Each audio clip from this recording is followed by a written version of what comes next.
picture you're about to see deals with the problem of self-destruction.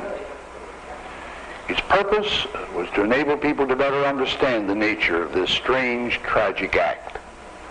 We should not be able to diminish this great human affliction until more people do understand it and appreciate its seriousness.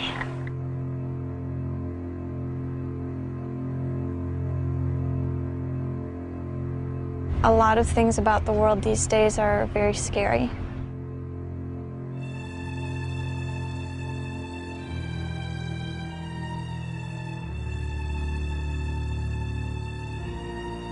My generation may be one of the first generations where a lot of us die not of old age, because a lot of us may not make it there.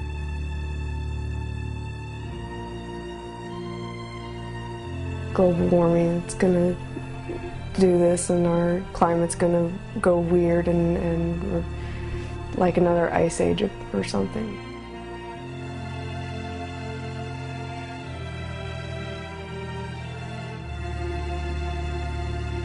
I think the scariest things aren't for me.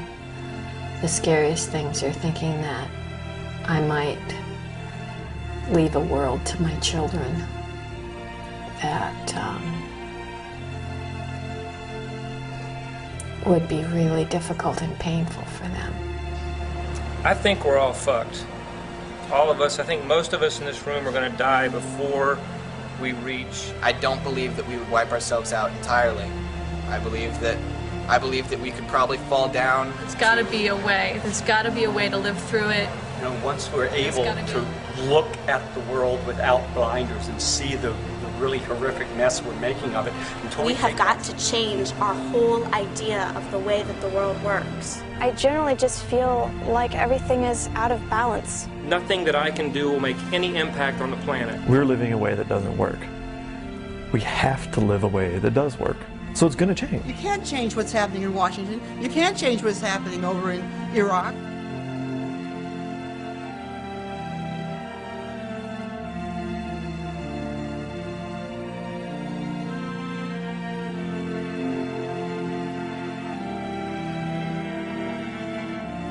We've met the enemy and he is us.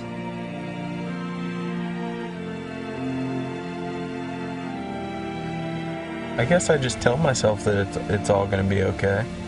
You kind of have to keep going.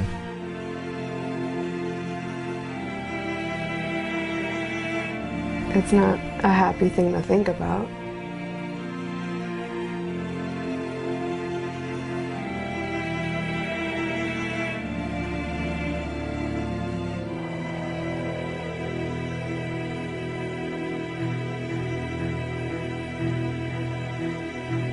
There was a time in my life when I was having this recurring daydream.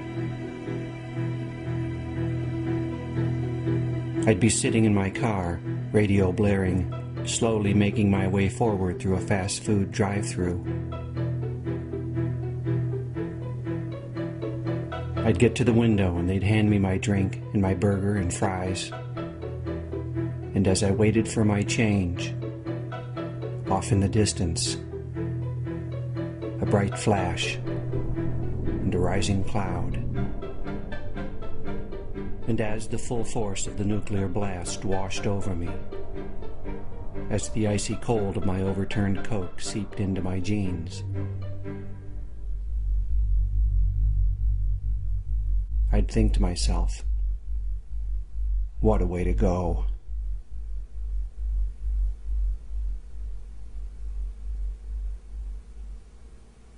Yeah, I think that we might wipe ourselves off the earth. Definitely.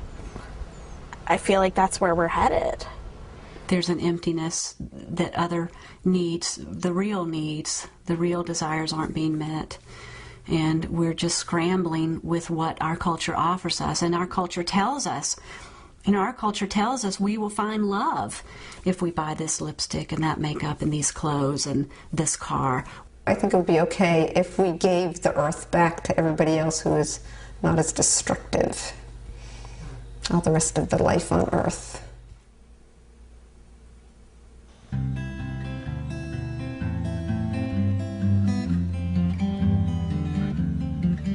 I was born in the American Midwest, central Michigan, the water-winter wonderland. I was raised in the arms of an extended rural family, mostly farming folk, solid, hardworking, quiet, giving. I was born into warmth and plenty to eat, a sense of place and a surety of security. And I was born into stories, stories about the value of work and the right way to live, stories about God and country, about community, loyalty, steadfastness, and resolve, stories about the role and place of humans on this planet, stories about our relationship to something we called nature. I was born into stories. Nobody told me these stories. They didn't have to. The stories were the air I breathed, the water in which I swam, the ground upon which I walked. They were all around me. We didn't even know they were stories. We just thought they were the way things are. My world was a playground.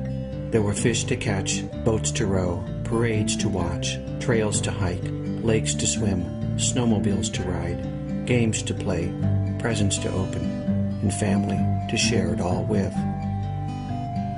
The days would end with sunsets and fireworks, and sometimes I would dance until I collapsed with joy.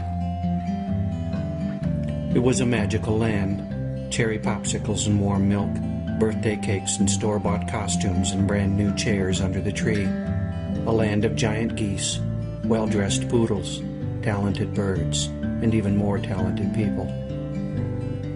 The earth was our merry-go-round, our monkey bars, our swing set. As long as we didn't look down, everything would be just fine. I was born halfway up the population explosion. I was born on the slope of rising CO2 levels. I was born in the foothills of a mass extinction. I was born on the rocky rise of oil production. I was born facing forward, looking ever upward, my first step a step upslope, a step into progress, a step into a vast and glorious human future. We were moving on up. There was no looking back. There was a mountain to conquer, and conquer it we would. All we had to do was climb a bit further. But the mountain we were climbing was not what we thought it was. Rather than rising from natural forces, the slopes up which we were headed were the results of imbalance and short-sightedness. In our efforts to progress, to succeed, to improve, to strive, to overcome, to manage, to shape, to solve, and to grow, we wielded huge new forces across the globe.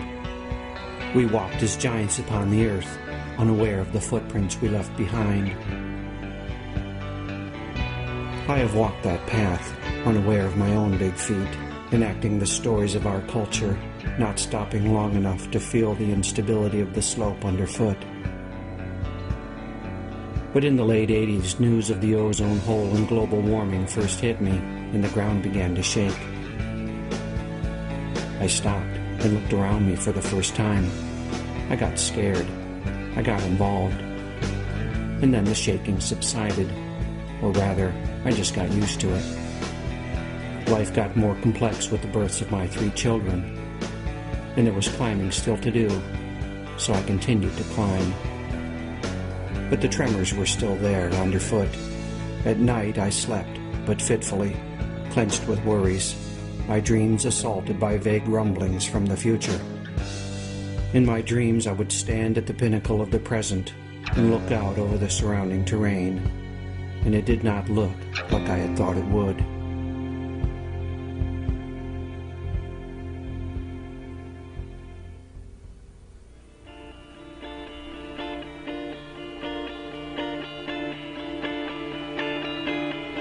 A faint howling in the distance pierces the night. The monsters we have created, lumbering to rampant life, are heading, even now, toward our village. Nuclear weapons biding their time, itching with purposes unfulfilled, as hopeful fingers tremble near buttons. Bunker busters and tactical nukes, suitcase bombs and terrorist acts, power plant accidents and leaking wastes. Plutonium launched into space in rockets known to explode. And depleted uranium poisoning the battlefield, depopulating the land.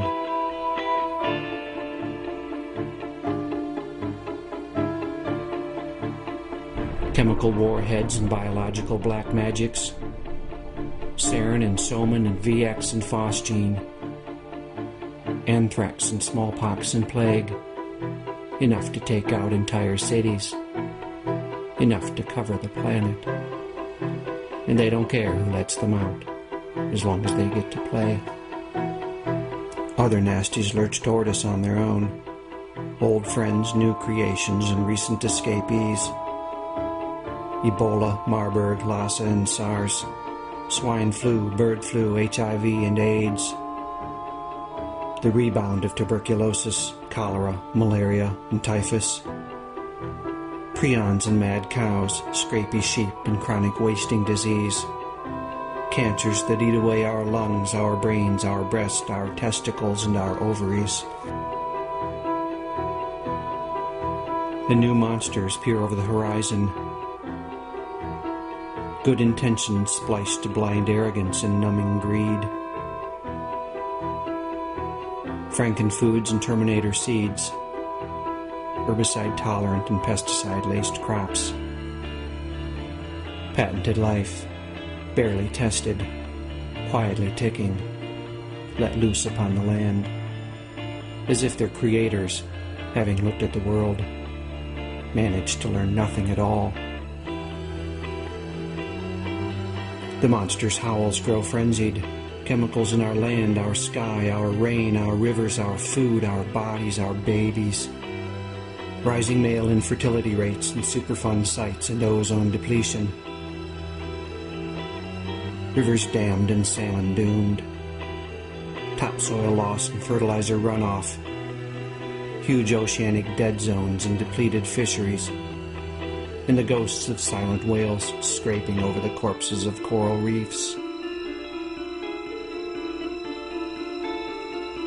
The monsters advance and forests collapse under their feet, leaving indigenous cultures battered, homeless, soul-sick, or dead. Disrupting water and oxygen cycles and turning soil into deserts as tigers and salmon and tree frogs and falcons stumble down the path toward extinction, their heart-rending voices lost in the chatter of chainsaws and the coughing insults of bulldozers. And all the while the climate is changing. Angry summers, insistent floods, belligerent blizzards, grudging droughts and pissed-off hurricanes, with poles warming and ice shelves calving, permafrost slumping and glaciers receding, sea levels rising and big cities sinking, as ocean currents halt and superstorms gust, deserts expand and rabbits run and locusts hoard and army ants march and mosquitoes hunt and rodents overrun. The balance undone. Leaving crops destroyed and diseases vectored and famine and rioting and looting and war. The ocean turns acid and corals and shellfish and planktons dissolve. The disruption of food chains, the collapsing of ecosystems. Tonight on the Weather Channel.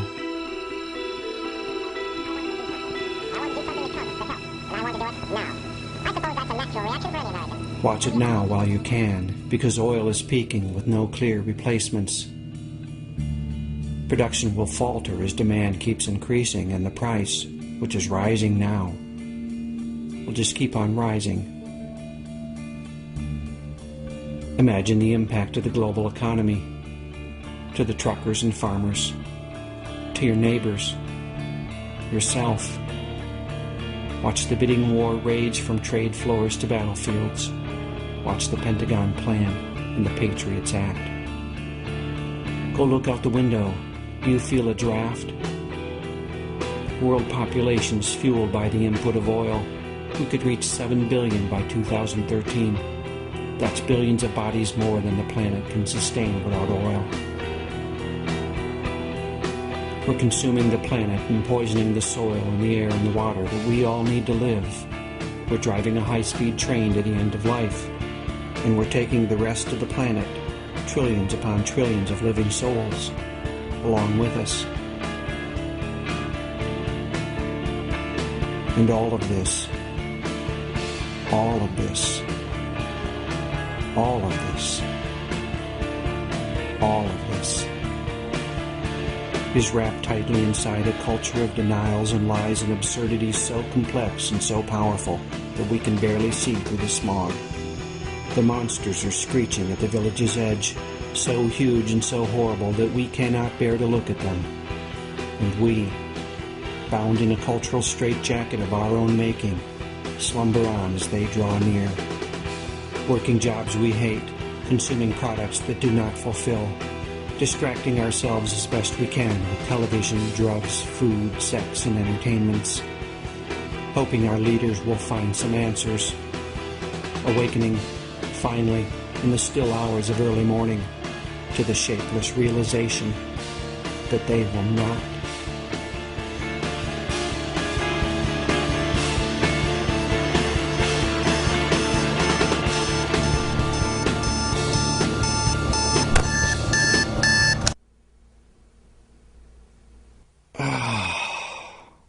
What a nightmare. Well, Johnny, you're in a pretty serious situation. But we believe, your mother and Mr. Benton and I, that you can make good without being sent away.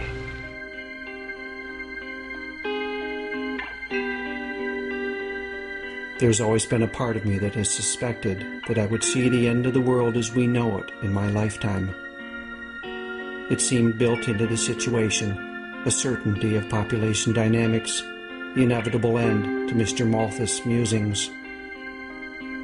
At some point we would near the sun, our wings would fail, and we would plummet back to the earth. Fuck! New voices spoke of possible futures. Hey, can I have some of those purple berries?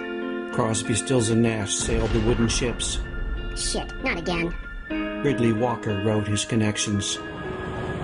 And Charlton Heston ate Soylent Green with the Omega Man on the Planet of the Apes. You maniacs! The world looked insane to me, but nobody else seemed to notice, so I buried my thoughts and muddled on. Deep inside, this was tearing me to pieces. I remember looking in at night on my sleeping children and feeling a deep and gnawing terror for their futures. But I locked my fears tightly in my heart, hit the snooze button, and slept a while longer.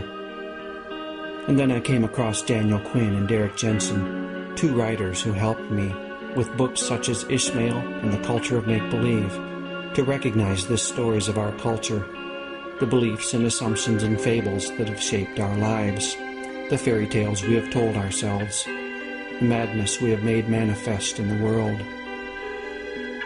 Quinn speaks of the Nazi regime, of Adolf Hitler and the story he told the German people, a story about the lost destiny of the Aryan race, a story of oppression and defilement, a story of victory and vengeance and greatness regained.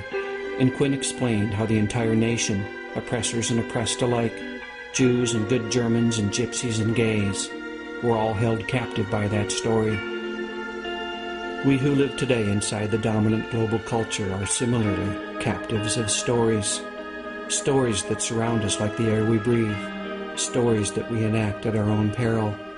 Stories that threaten the community of life itself. Have you heard the one about humans being separate from nature? Different, special, the pinnacle of creation? Or about humans being innately flawed, violent, selfish, and greedy? How about the one that says that the world was made for human beings to manage, control, and exploit as a resource, and that the world has no value beyond its utility? Or the story about there being only one right way to live, and one right way to understand and view the world? Or about how unlimited growth, competition, and production are all unquestionably good? Or the story that tells us that we can have and do anything we think we want, because there are no limits. There were people in the world looking squarely at our cultural stories and at the global predicament and seeing what I saw. Our culture, in its present configuration, could not last. I was not alone.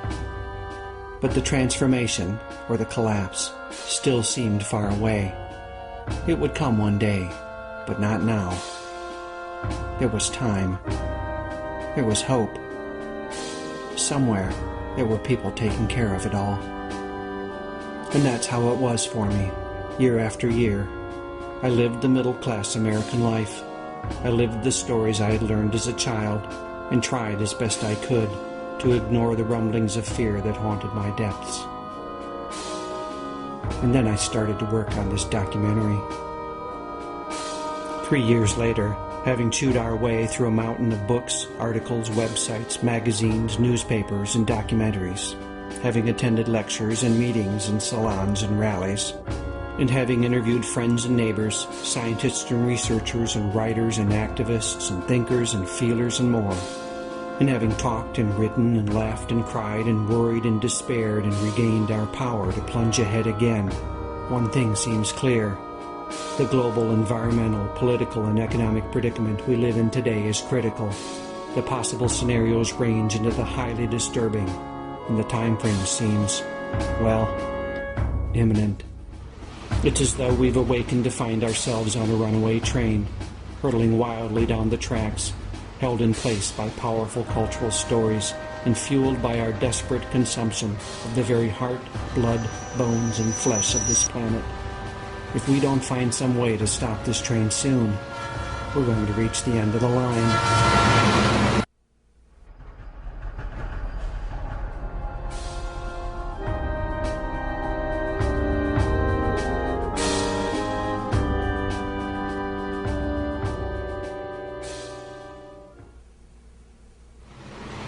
So what do you see when you wake up on the train? I can tell you what I saw. I saw the ground beneath the pavement, the man behind the curtain, the monster under the bed, the real below the rails. The culture of empire works every moment of every day to distract my attention, like a magician using sleight of hand. What happens when I look where the conjurer does not want me to look? I see the trick. I see the reality behind the illusion. I see, if I look long enough, that the empire has no clothes. Ride with me a while. Look more closely at the train and the tracks and the terrain through which we're speeding. If we are to respond effectively, we'll need a clear understanding of the whole of the situation. For me, 4 aspects of our predicament stand out: peak oil, climate change, mass extinction, and population overshoot. In the fall of 2005, Sally Erickson and I circled the country by train, meeting with people to talk about these issues and many others. At some point, you reach the place where you can't get it out any faster. So when you get to that point, you've reached the peak. Then we start downhill. And once we start downhill, that's when economic collapse will occur. That's my friend Tom talking about oil, peak oil, and economic collapse. At first, I didn't get it, so I started reading. And on our trip, I met with some people who knew more about the situation. Over the last 150 years, we've created a society that runs on oil. And it's inevitable that we would have done so, because it's just such incredibly inexpensive, convenient, energy-dense stuff. I spoke with Richard Heinberg, a core faculty member of New College of California and author of 3 books on peak oil. The problem, of course, is that oil is a non-renewable resource. So even when we first started using the stuff, we knew that eventually we'd run out. I met with the journalist Paul Roberts, who wrote a book about oil depletion in 2004. At some point, since oil is a finite resource, you can't keep raising production. Usually this is about the halfway point. When you've depleted half of the resource, it becomes harder and harder to raise production. It doesn't mean you run out, and a great deal of oil is still coming out of the ground. If we were to peak tomorrow, we'd still have 82.5 million barrels coming out of the ground every day, but it would be really hard to get 83.5 million barrels. Gerald Cecil, a professor of astrophysics at the University of North Carolina at Chapel Hill, has been so taken by the oil situation that he's now writing a book about it. The rate with which oil has been coming out of the ground has stagnated. It's stagnated at 84 million barrels of oil a day, which sounds like an incredible number, but that's what we use to power ourselves at today's rate of use. And as the world population continues to grow, and as prosperity presumably continues to grow and people power up in their energy use, we get to a situation where there isn't any excess capacity to keep that powering going. And at some point, you end up with a flat supply and a growing demand, and you have serious problems. And that's the nature of peak oil. Are we at or near the peak of oil extraction? There are many signs that we are. Discoveries of new oil peaked right around 1963-64. That was a long time ago. So we're not talking about a couple of years of bad luck in exploration. This is a long-established trend. We've been discovering less oil with every passing year. It's to the point now where we're extracting and using about 4 or 5 barrels of oil for every one that we discover. Now, the oil industry responded in a number of ways, but one of the things it did was begin developing some amazing new technologies to help it find more oil faster. And despite this huge investment in technology and these great leaps forward, the rates of discovery are still declining. Country after country is reaching its own national all-time oil production peak and going into decline. The U.S. was one of the first to do it back in 1970, and now something like 30 or 33 countries are past their peak. And so it's inevitable that within the very next few years we'll see the global peak in oil production. Nobody's ready for that. Not ready for what exactly? What will the end of cheap oil mean for the world? I went to speak with the writer and activist Jerry Mander. I'd let myself believe that the real problems were decades away. Turns out they're probably right around the corner. All the structures that now exist, our urban formations, our transportation systems, our means of getting food, globalization as an economic model, capitalism as an economic model, which depends upon constant expansion and growth and ever more resources, it cannot possibly continue to exist because they're all based on the root base of all of it is the existence of cheap energy. In order to avoid a deflationary depression, we have to have continual growth in the money supply, which has to be based on continual growth in economic activity, which must be based on the continual growth in available energy and raw materials. We've built an economy based on the idea that it has to grow every year or else collapse. So soon the economy won't be able to grow, and all signs are that we may be facing a kind of global economic collapse because of peak oil. It seems that if our economy is poised for meltdown, our agricultural system is doubly so. I spoke with local sustainable designer Harvey Harmon and with writer Richard Manning about what he calls the oil we eat. The average piece of food in your supermarket has traveled 3,000 miles or more to get there. So not only is it based on petroleum to grow it, but then it's transported and refrigerated. And, you know, it's a system that's very dependent on cheap energy, and it's very energy intensive. If we take a look at about 1940 and an American farmer, that farmer was using roughly a calorie of fossil fuel to make a calorie of food. Today, that same farmer uses something like 10 calories of fossil fuel to make a calorie of food. That means that petrochemicals, fossil fuel, have become embedded in our food supply. If we run out of fossil fuel, that strategy will collapse in a heartbeat. Sadly, with so much at stake, oil grows increasingly worth fighting for. My friend Ray said it best. Prices will naturally begin to rise, and people will probably fight over it more, and the U.S. will almost certainly, with whatever means are necessary, make sure that we get everything we need, and so that will probably make for an unhappy rest of the planet. it's a permanent state of affairs. You know, the fuel crisis will be over in a couple of 100 million years when everything is settled down and there's a lot more having been made from all of us. Having, you know, been squished back under. It takes a long time. Peak oil got my attention. The ramifications are enormous. And if the oil situation is bleak, some say that the natural gas situation is even worse. As writer and professor Otis Graham said, "We've had 300 or 400 years of fossil fuel. It's coming to an end. Is that an historic turning point? It's breathtaking." Even more breathtaking is what happens when we burn this stuff. Scientists used to talk about climate change in terms of centuries.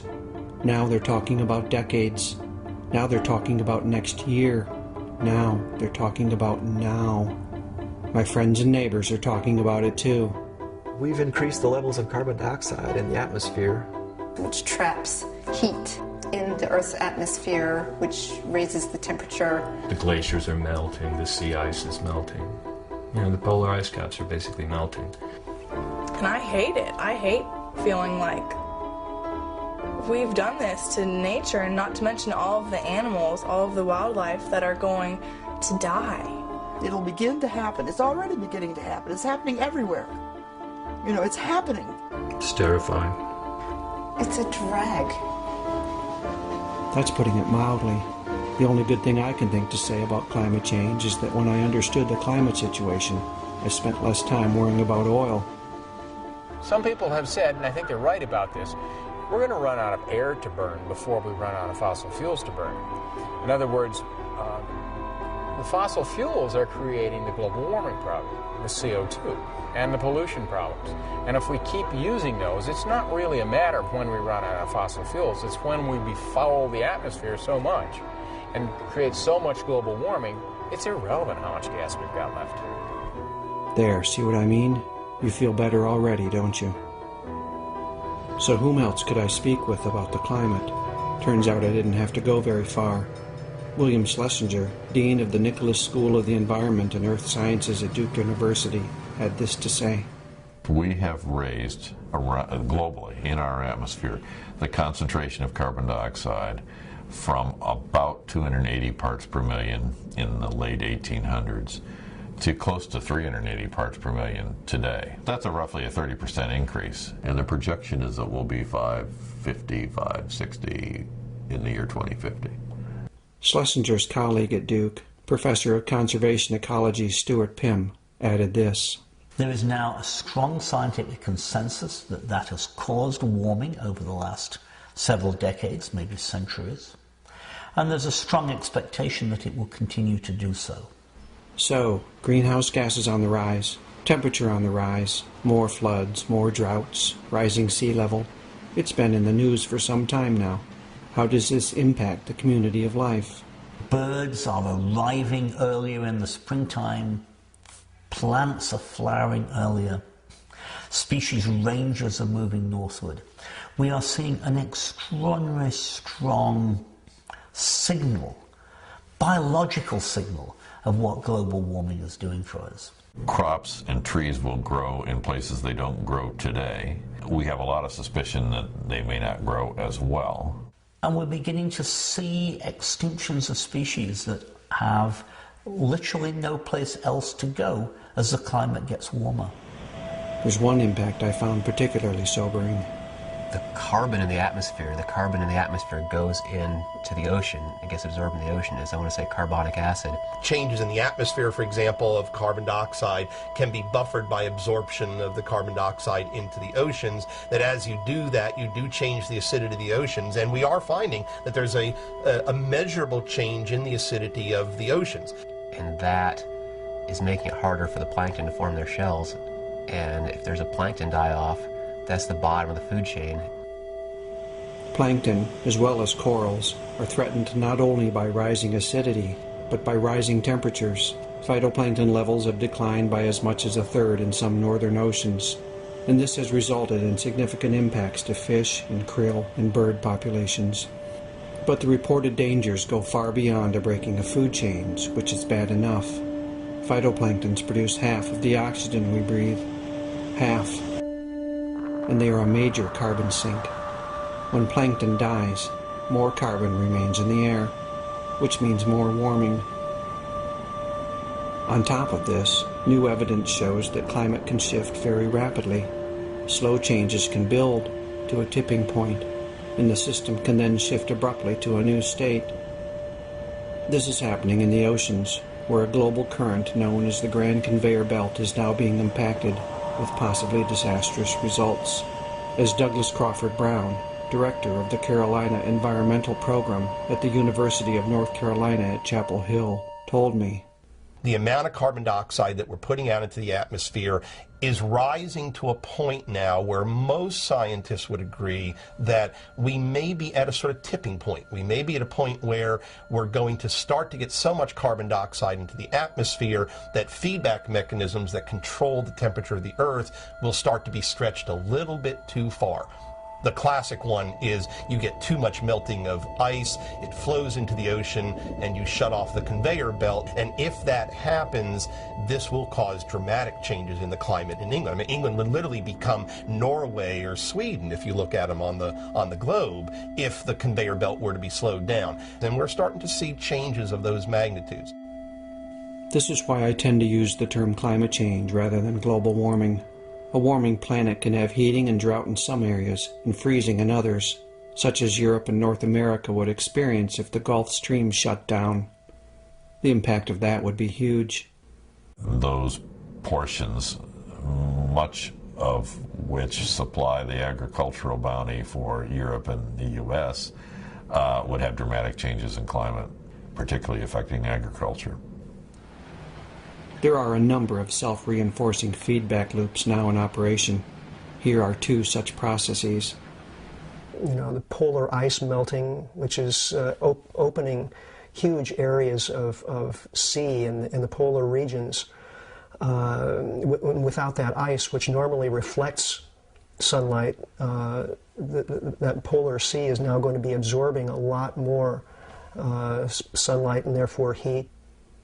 We have a lot of carbon stored in the permafrost, and those permafrosts are starting to defrost, and when they defrost, that carbon dioxide, that carbon is going to be oxidized to carbon dioxide or brought out as methane and so on, and that will be a dramatic increase in greenhouse gases. This may get out of hand, and we'll suddenly be looking at a very rapid warming of the planet. This may get out of hand. Given that there seems to be a consensus that we need to reduce carbon emissions by 70% or more, and given that we live in a world where economies must grow or die, and given that our carbon emissions grow along with our economies, and given that many countries are working feverishly to emulate the American way of life, it's difficult to see a way to stop it from getting out of hand. I've yet to see a proposed solution that even comes close to realistically addressing the situation. Talk about a snowball's chance in hell.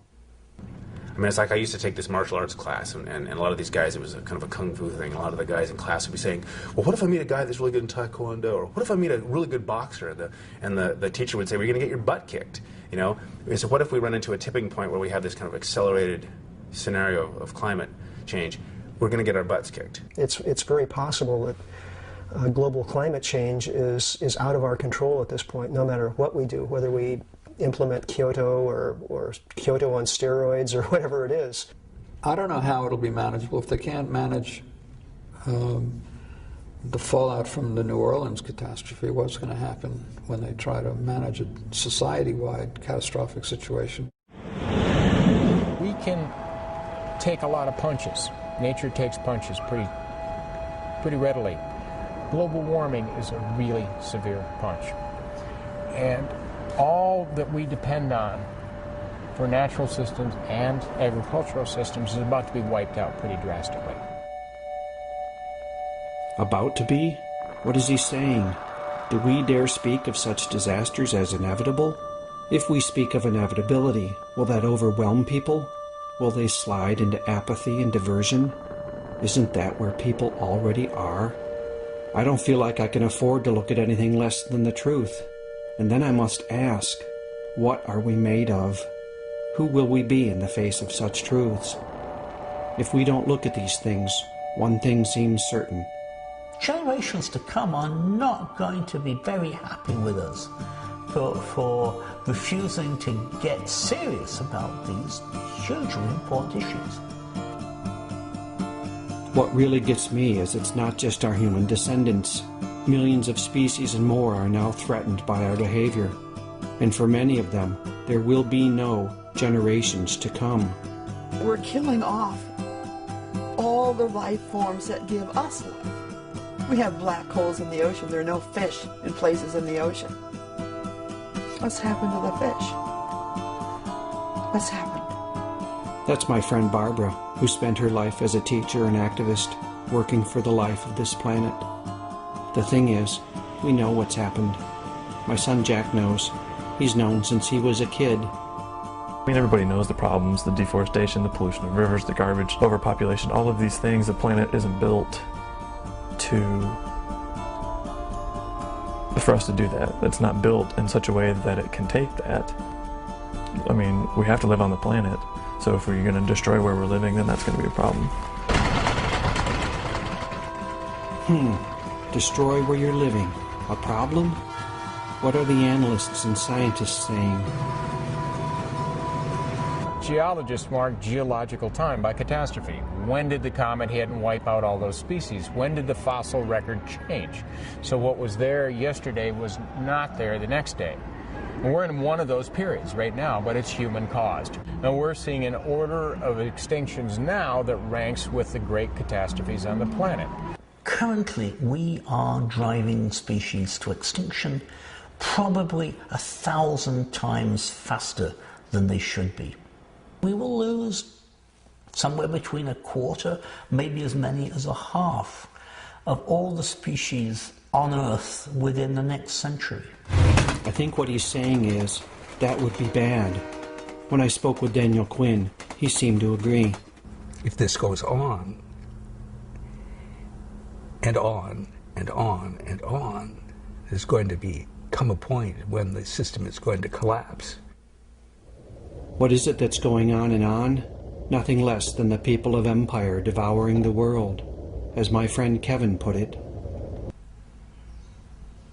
Humans are taking over the whole planet, and everything else is being crowded out. Crowded out, felled and milled, caught, cleaned, and canned. The numbers show that the culture of civilization is eating itself out of house and home. On land, we consume 40% of what's known as the primary productivity of the planet. If you look at how much green stuff the planet produces every year, we use about 2/5 of that. We consume it, our domestic animals consume it, and we use wood and fibers like cotton. I drive through the country and see it. Forests are now fields and parking lots and box stores. We grow crops and livestock and billboards and cell phone towers, bulldozing and bush hogging our way around the globe.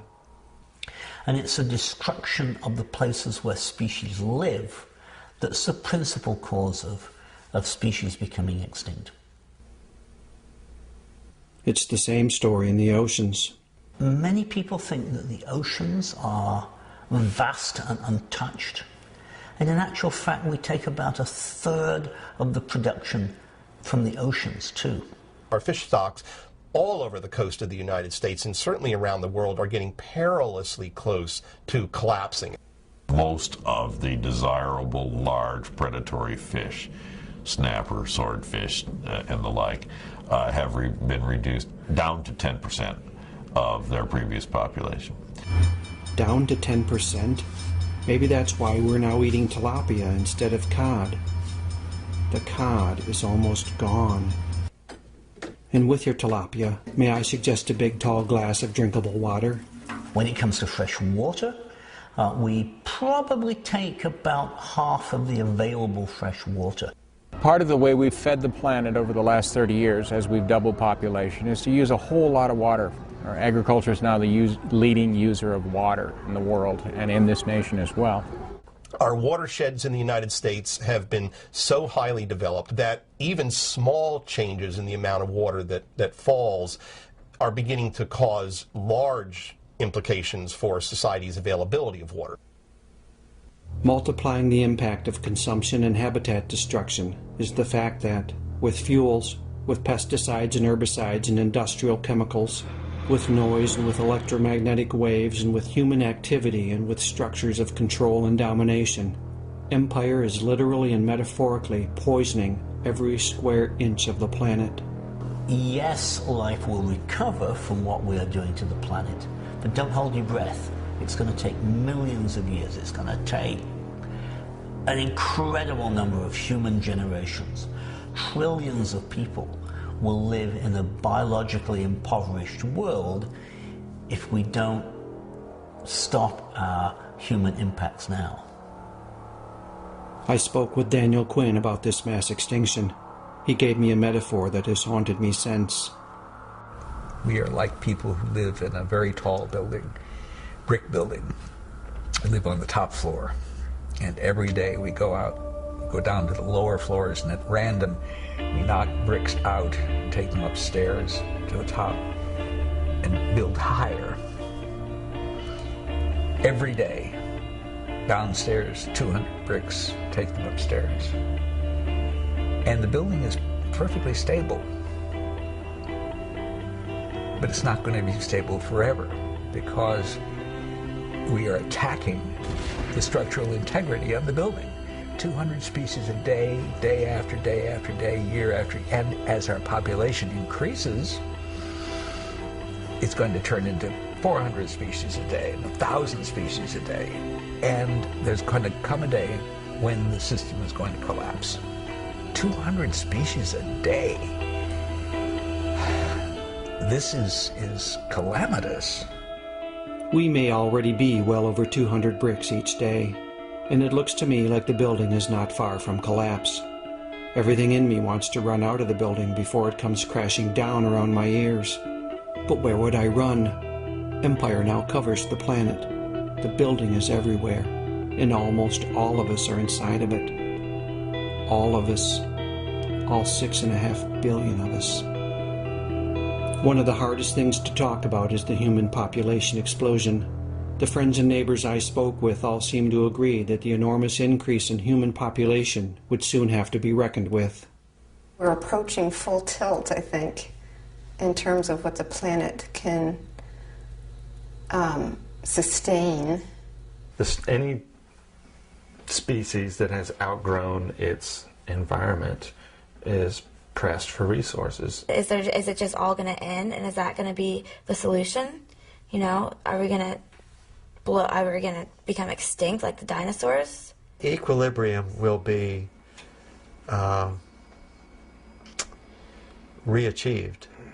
Unfortunately, nature is a harsh taskmaster. Because we're so intelligent, because we're such a different class of animal with such a big brain, we have the ability to understand and foresee and prepare and stuff for these things. It doesn't mean we will. How will we face into the issue of human population?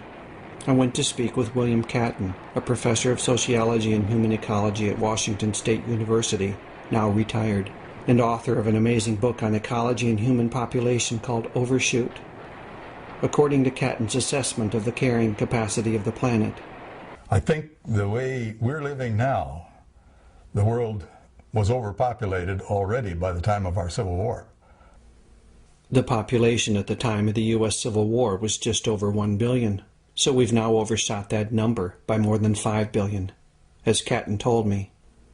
It is possible to exceed carrying capacity, but only temporarily. If you exceed carrying capacity, you then damage the environment upon which you're depending. Looking closely, I've come to see that population numbers for humans, in and of themselves, are only part of the story. As Catton points out, it's the damage those numbers do that counts, and that damage is intimately connected to our way of life. The Earth supports as great a collective mass of ants as it does people. It can do so because ants aren't building 6,000 square foot homes, driving 2 hours to their jobs, buying plasma TV sets, and killing each other with depleted uranium munitions. We in the developed world have 32 times the footprint on the planet, on the resources depletion, 32 times the person in India. Well, I think we all know that, though the figure is stunning. And it ought to make us really think and start to talk with each other about this. You talk about how many energy slaves per capita do we have. In this country, we've got something like 70 times as many energy slaves per capita as people in Bangladesh. Instead of thinking of that Bangladesh as the overpopulated country, if you multiply each of us by 70, take that 290 million or whatever number of us there are now, multiply it by 70, wow, we are an overpopulated country. In those terms, the U.S. is a nation of 21 billion people, and my own 3 children add 210 to that number. To speak of population, then, as the root cause of our problem makes little sense to me. It conjures images of crowded third-world cities and teeming masses of human flesh, while the global impacts of rich first-world lifestyles go unexamined. Big feet, more and more feet, and more feet getting bigger and bigger. And if these feet just keep on walking, one of these days they're going to walk right into oblivion. It cannot be sustained for much longer. There are any number of catastrophic forces that could lower our numbers as oil depletion, climate change, and environmental collapses play out. One thing large populations are especially prone to is disease. Microbes are going to have a lot more to do with it than humans have to do with it in the end. In nature, and we're still governed by natural rules, we don't like to think we're not, well, we are. And when you put together the kind of biomass that humans represent on this planet, we're an asset to somebody. We're a resource. But it may be possible to meet the situation with consciousness and intention. Once we get to the peak human population, wherever that is, I hope it is 8.5 billion rather than 12 billion, but it's going to be high. Whenever we get there, what? Do we have a vision of what we should do? I mean, we got to the peak, and there's trouble all around us. What should we do? Somehow we've got to devise a way for obtaining a soft landing as we reduce the population from 6+ billion down toward 1 billion. If we decide we want to reduce it, we can see to it that the reduction occurs in a more humane way than it will occur if we just try to keep on business as usual. Humanity's never been in this. This is new. This is new. And this is big. And this is not being talked about. And because it is not being talked about, we have no clear idea how we might devise that softer landing. Talking about it, then, clearly and honestly, is the first step. Without that, catastrophe is inevitable. But either way, our global population is going to be reduced. This is what I had to face. The population of my species is going to be reduced. I had to face it just like the grizzly bears have had to face it, and the wild salmon have had to face it, just like the right whales and the piping plovers and the mountain gorillas have had to face it, just like the great auks and the golden toads and the black-finned ciscos had to face it before they went extinct. And I had to face something else. I have a choice about how I meet it. My friend Lyle gave it some perspective. The fact is that there have been die-offs of civilization. There have been collapses of great, mighty civilizations. Sophisticated, powerful, unbelievable civilizations have collapsed. And it's a choice. It's a choice that we can decide to succeed or fail. And I'm going to go ahead and decide to succeed, thank you. And I'd really like it if you'd come with me. What choices do we now have? What would that success Lyle speaks of look like? What is inevitable at this point? And what remains to be created if only we awaken to our power? Most importantly, why have we not already awakened? And you know something? The more you talk about your problems, the easier they are to solve. It's bottling things up inside that's bad. We can't survive apart from the earth. And so we're killing it. I think part of looking at things exactly the way they are is feeling how isolated and alienated we have become from ourselves, from the people around us, and from the natural world. And when you look at that and experience that, the natural response is deep grief. Deep grief at the loss of connection.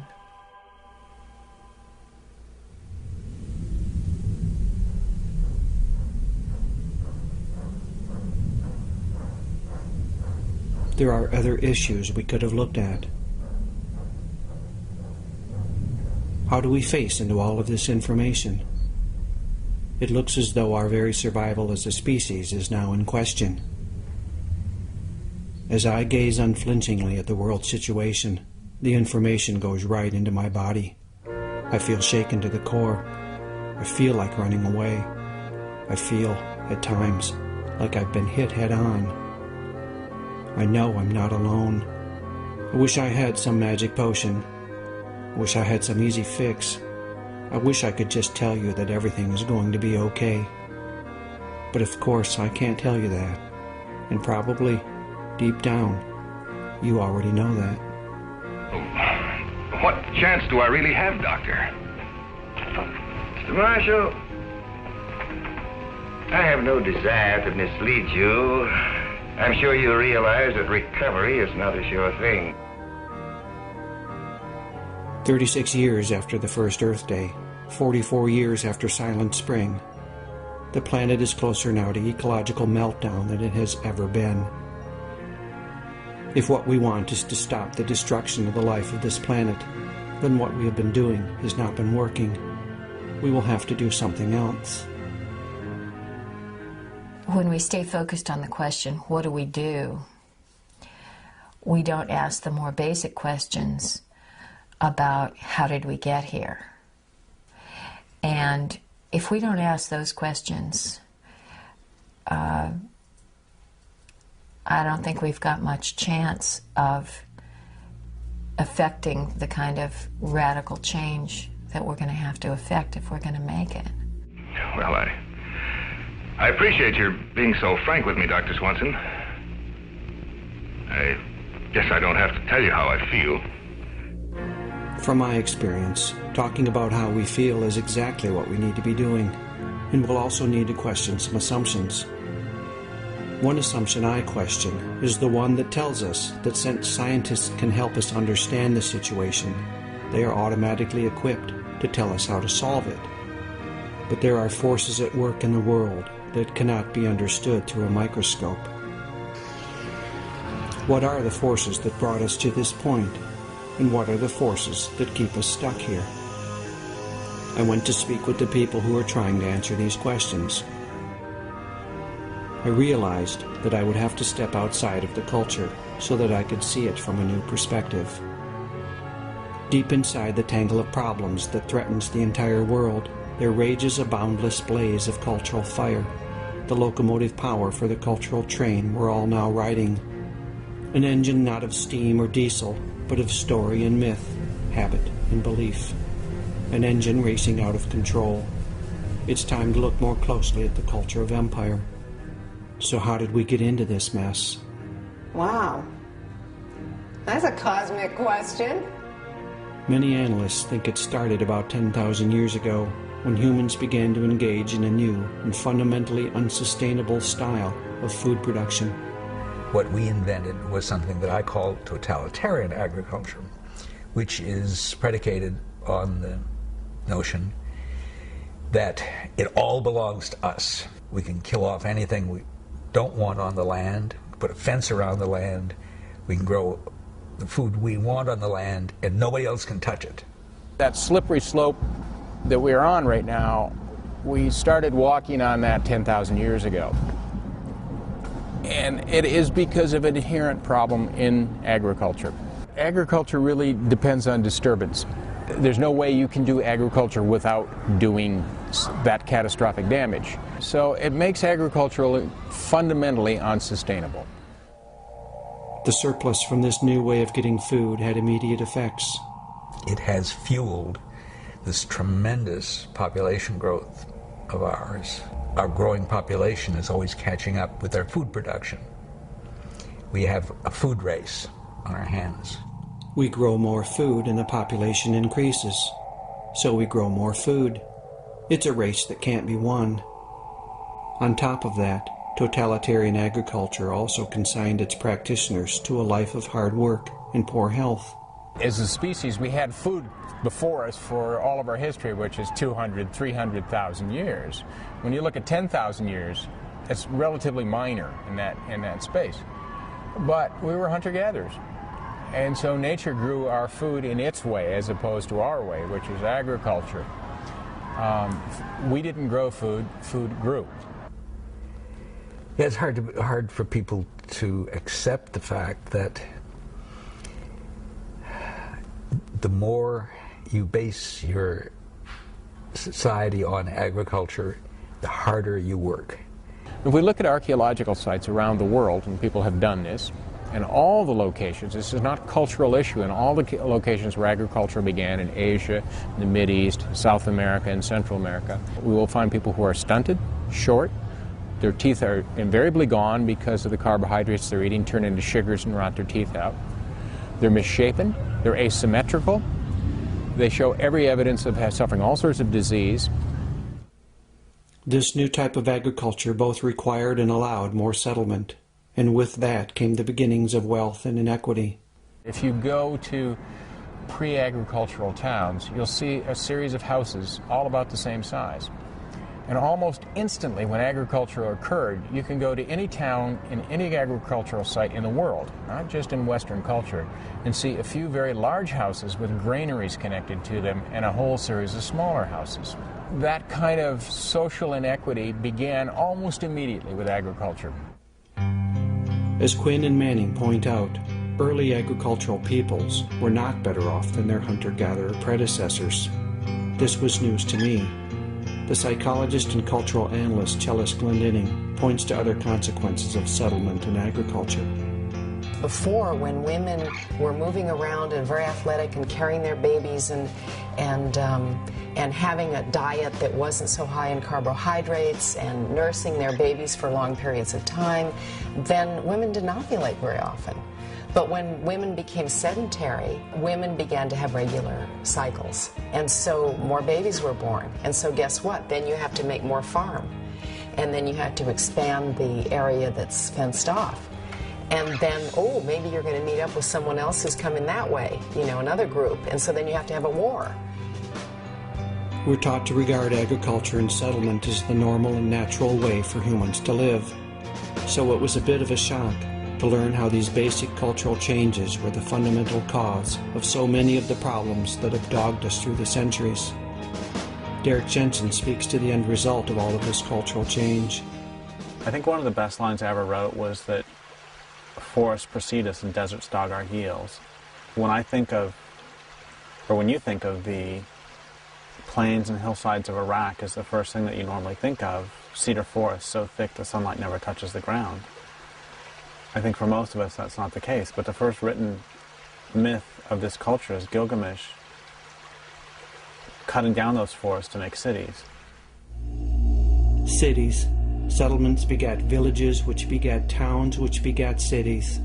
Totalitarian and catastrophic agriculture, the accumulation of wealth and power, and increases in population all came together to give rise to a new form of human culture, the culture of cities, the culture of civilization, the culture of empire.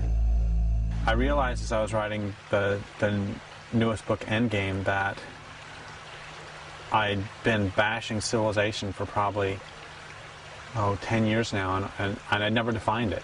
I didn't know what I was talking about. And so I define it in that book as a way of life characterized by the growth of cities.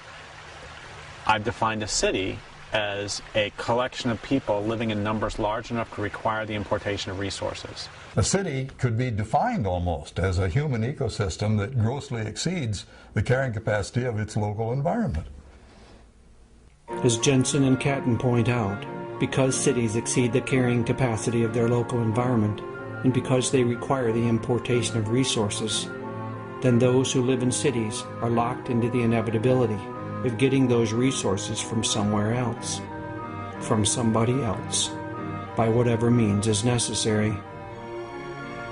Often that means is trade, but trade requires transport, and transport requires energy, and energy has to come from somewhere, and it eventually runs out.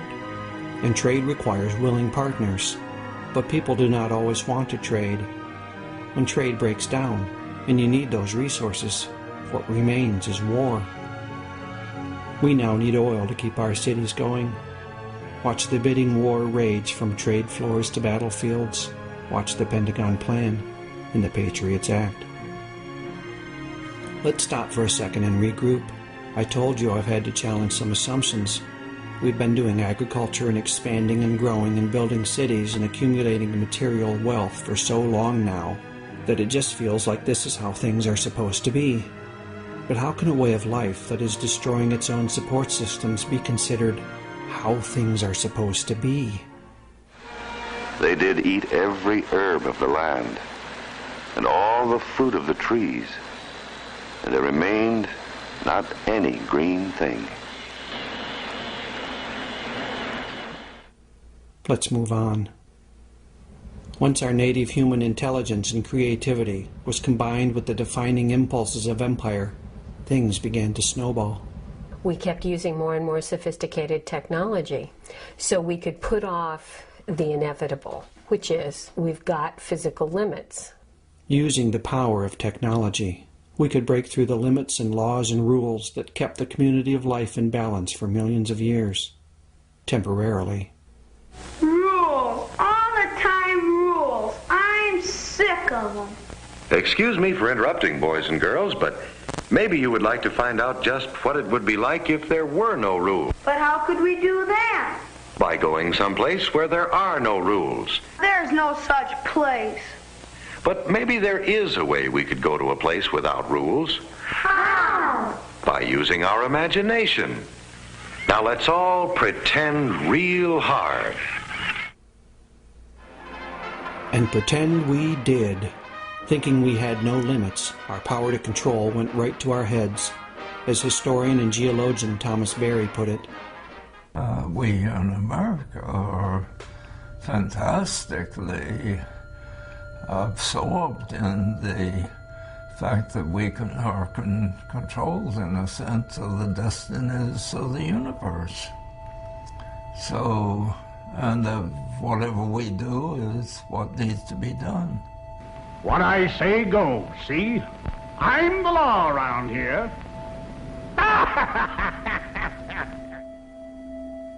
But the belief in the power to control has proceeded on some faulty assumptions about the limits of science.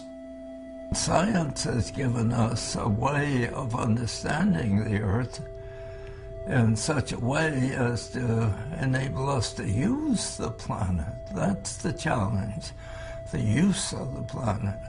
And that's the fatal aspect of science, is that science gives us the power, but it doesn't explain how to use the power. I've been confused about technology. I've heard all my life that technologies themselves are neutral, that it all depends on how we use them, that they can be used for good or ill, depending on the wisdom and intelligence of the user. But, as Jerry Mander explains, But that's completely wrong. You can do an analysis of every technology and find its beneficial aspects and its negative aspects. The idea that it's just about the way we use it is absurd, because these are built-in factors. As an example, the difference between nuclear and solar is more than in how we use them. Each technology has built-in characteristics that determine how they end up being used, and who uses them, and for what. Military scientists are not now working on a solar-powered warhead, and neither am I looking to put a nuclear water heater on my roof. Because of this misunderstanding, it's easy to get trapped in the myth of the techno-fix. Ever since that division of humans and human space away from the rest of the world, there's been one problem arising from that situation after another. You know, oh dear, we have to pipe in more water for the more farms, you know. Oh dear, now we have to travel great distances. Oh dear, now we need more resources, we need more land.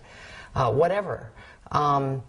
It's been one technological fix after another. And then as soon as you try to answer something with some kind of a technological fix that doesn't really go to the root of the problem, then there's going to be new problems. And then it just rolls along, you know. And so now, I mean, you look at the state of the world now, and half the people in the world are living in urban areas.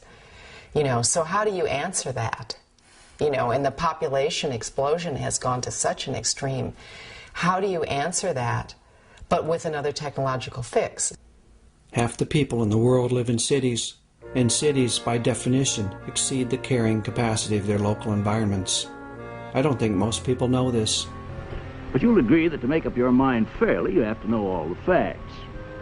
See, I don't think you know all the facts.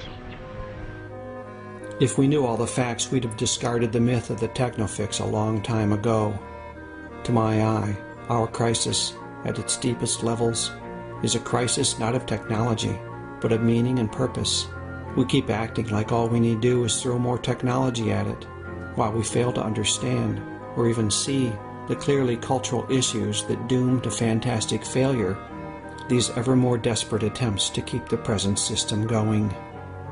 We've been pretending for so long, we've forgotten what we once knew. You can't survive in the long run if you don't follow the laws of life. As we settled into agriculture and civilization settled into us. We fenced ourselves off from the world. And everything inside the fence became what we needed to survive, and everything outside the fence became threatening, wild, you know, uncontrollable. Keep it out.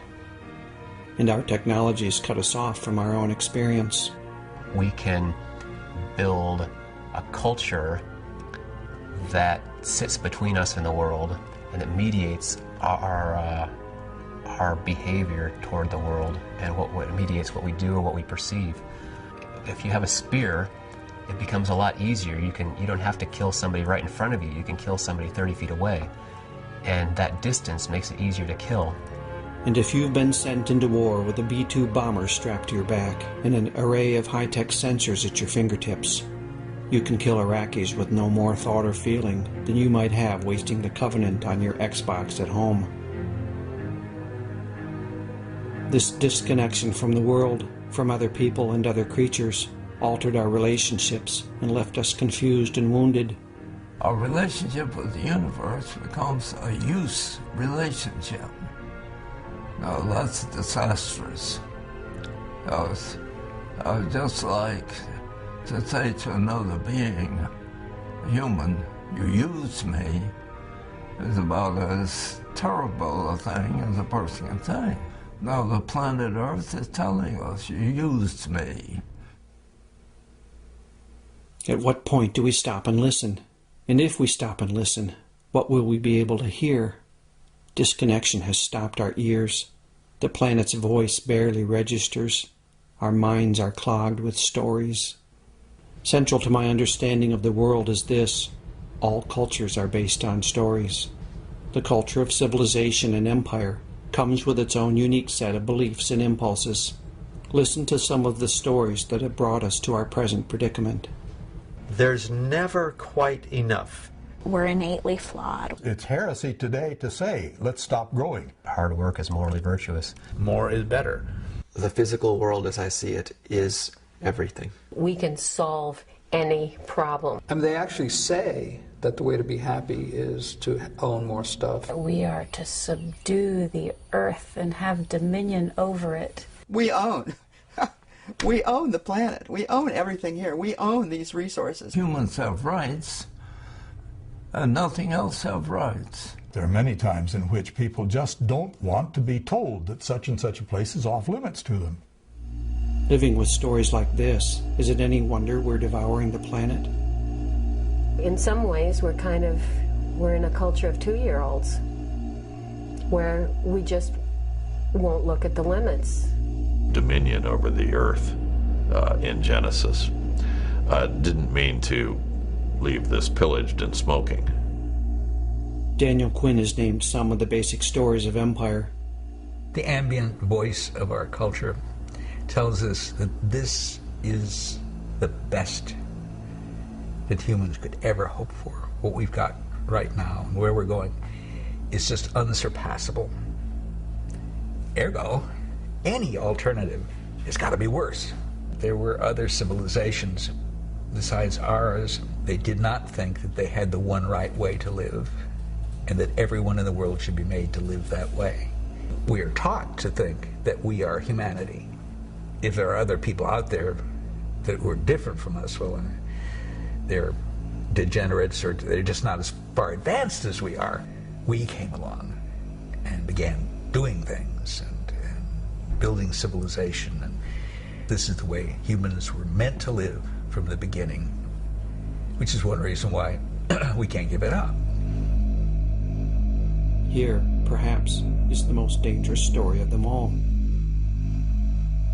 We are superior to all other creatures, and our lives are independent of theirs. Through his intellect, man has developed a superiority over every other form of animal life. With the stories of empire in place, civilization was ready to spread around the planet. Rand Prier explains the core idea of the parable of the tribes, which reveals how the culture of empire prevailed in a process of cultural evolution that selects for power. Imagine there's a bunch of tribes that are living together peacefully, and one of the tribes, for some reason, instead of living in balance and peace, they decide they're going to go make a bunch of weapons and conquer the next tribe and turn them into slaves. The next tribe has three choices. If they run away, the paradigm of the violent tribe expands into their territory. If they submit into slavery, the paradigm of the violent tribe expands their territory. If they build weapons to fight back, the paradigm of the violent tribe expands their territory. And that just goes on until the whole world is made up of people who make weapons and fight and enslave other people. After 10,000 years of this, we've forgotten who we are. How could 3 million years of human life be meaningless?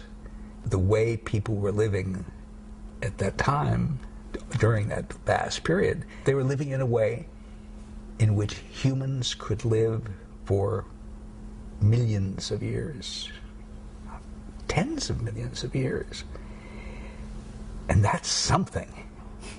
Man, now we're saying, how many decades can we have? And if we go on living this way, it's not many. It strikes me as critical that we remember who we really are. We have these huge brains and a great capacity for innovation and adaptation, but we can get trapped inside of stories and fantasies that block us from our own greatness. Well, human beings can act either as members of climax ecosystems where we integrate ourselves into everything else that's going on, or we can act as invasive species like the cane toad. The classic example of human beings acting as an invasive species, of course, is Europeans over the last 500 years or so. It doesn't have to be this way. Not all human cultures have followed this path. When I look closely, what I see is that human capacities and characteristics have always been mediated by the larger society. Always. One person I spoke with who discussed our present predicament in terms of inherent human characteristics was Richard Manning. To survive in our hunter-gatherer days, a very narrow field of vision. You had to be concerned with what was happening around you in the immediate 100 yards.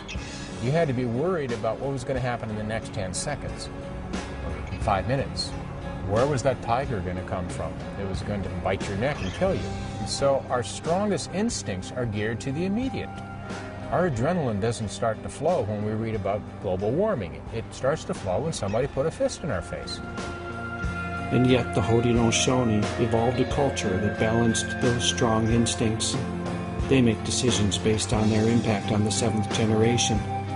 Contrast that with the culture of empire. What we've never been able to do is recognize a limit coming from 30 or 40 years out and behave accordingly. And so we haven't seen climate change coming, and most people don't see oil depletion coming. And there are other forces in the universe that play out over the long term.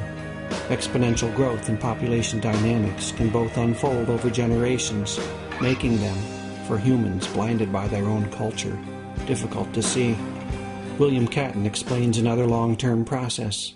C. Wright Mills of Columbia University, kind of a maverick, gave a nice sociological definition of fate. Fate is what happens when innumerable people make innumerable small decisions about other matters that have a collective cumulative effect that nobody intended. Okay, that's what's happened when we overpopulated the world. Nobody intended to overpopulate the world. Nobody intended to pollute the oceans. Nobody intended to start the greenhouse effect. So this is part of what I've come to about how we got here. A snarl of assumptions and behaviors and beliefs and stories that formed the backbone of the culture of empire. A fusion of forces that severed us from the laws of life. This culture tells us that we can live apart from those laws, without limits, without rules. But doing so has left us, and the planet, battered and beaten. It isn't working out the way we've been taught to think it will. Well, boys and girls, how do you like living without rules? I hate it. This is no fun. It stinks. Over and over I've had to ask, why do we keep destroying the planet, even now, when the evidence that we are doing so is overwhelming? The first thing to note is that all of these historical forces are still in play, and some new forces have arisen in our time. It's sobering to consider that we're trapped in an economy that must grow or die. The economy will, can, and must continue to grow. Now, of course, this is an absurdity because we live on a finite spherical planet. So there's only so much stuff to chew up and spit out. We're assaulted by corporately controlled media that keep us delusional. People tend to think that they have a choice about what information they take from television. And we are sitting and receiving a form of information in which is very, very powerful. It comes in the form of images, and once the images go in, they don't come out. It's almost science fiction in its implications. It's Big Brother, and yet we think it's perfectly normal. As people's real lives become more and more degraded and unsatisfying, and petty and vulgar and irritating and sterile, then the appeals of those glorified images become all the more powerful. There's a great line by Zygmunt Bauman that he says that rational people will go quietly, meekly into a gas chamber if only you allow them to believe it's a bathroom. And I've lost all hope that my government is capable of looking clearly at the situation.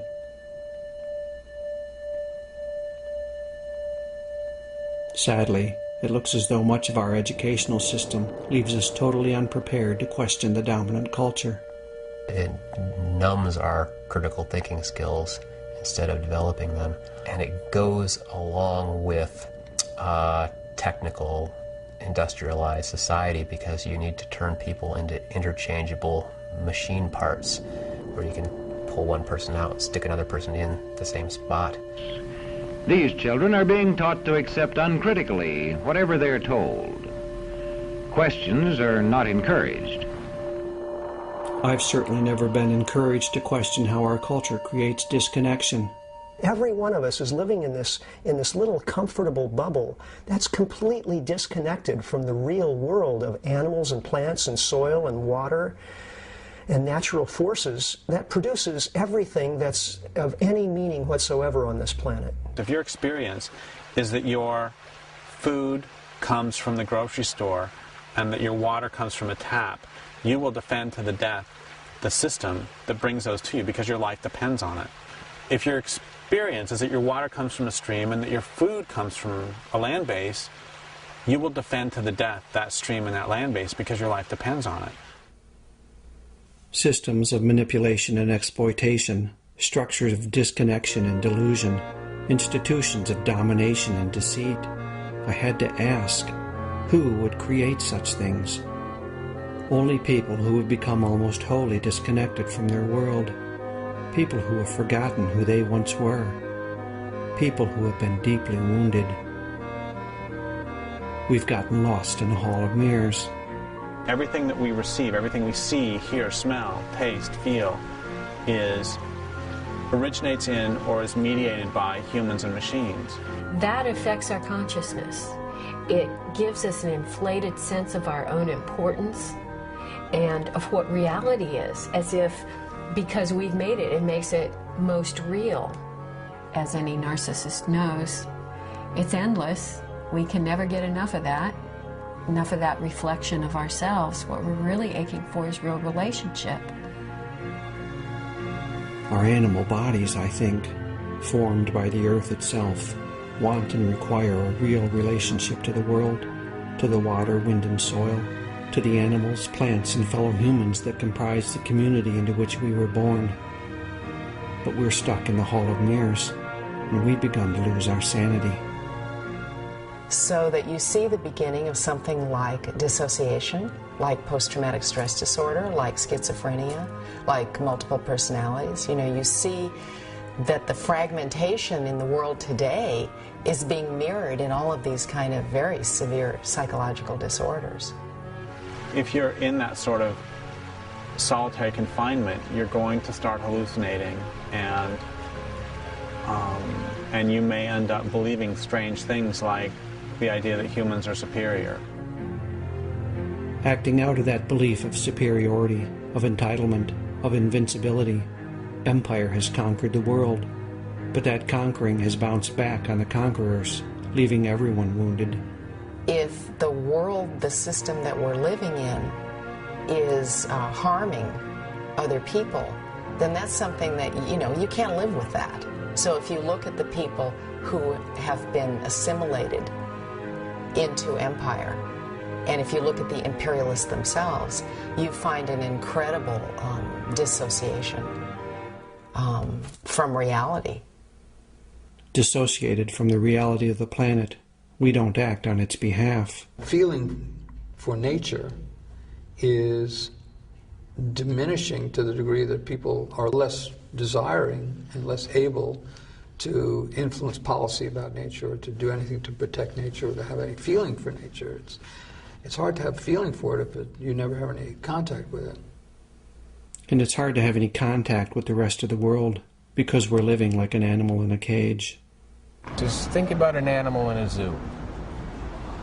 An animal's deprived of the very things that keep that animal going, the smells, the sights, the sounds, the instincts, the hunting.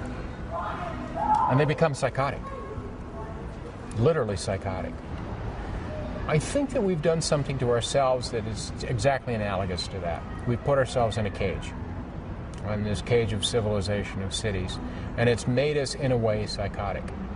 That if you would have a group of hunter-gatherers, and this has happened a lot, hunter-gatherers watch behavior of people in our society, they would think we were crazy for the way we behave, because we are. I stop. I listen. I watch the world. The disconnection is everywhere. You learn it as a child. You know, you learn to not feel the kind of pain that is inflicted upon you by the lack of connection, by being in a crib by yourself in a dark room, you know, by not having the breastfeeding, by not having the constant contact with other people's bodies. Television viewing for children, and I think to some degree for adults, is a training for more hyperactive lifestyles and hyperactive informational systems. And that is putting people into a kind of emotional, psychological state which makes it impossible to relate to nature. So, I mean, it's concrete alienation again.